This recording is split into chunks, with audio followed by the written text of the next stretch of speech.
penghulu segala umat, pembawa rahmat dunia dan akhirat. Hadirin rahimakumullah. Pada kesempatan ini, izinkanlah saya menyampaikan tema adab kepada kedua orang tua.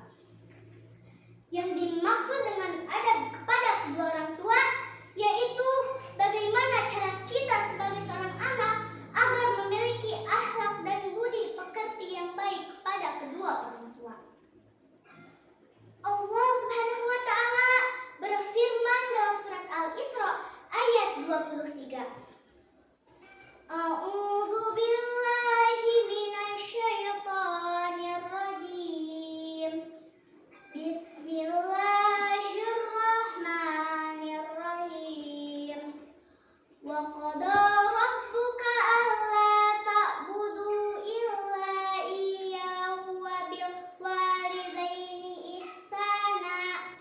Yang artinya, dan Tuhan telah memperingatkan kamu supaya jangan menyembah selain Dia dan berbuat baiklah kepada kedua orang tua dengan sebaik-baiknya. Dan juga pada Al-Quran surat An-Nisa ayat 36.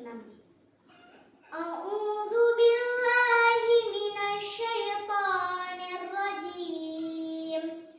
Bismillahirrahmanirrahim. Wa'budullaha wa la tusyriku bihi syai'a wa bil walidaini ihsana.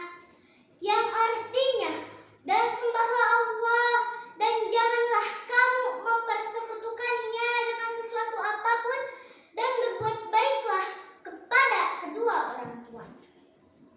Hadirin rahimakumullah.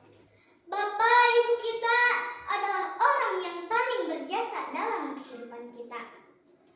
Adanya kita di dunia ini berkat dari keduanya.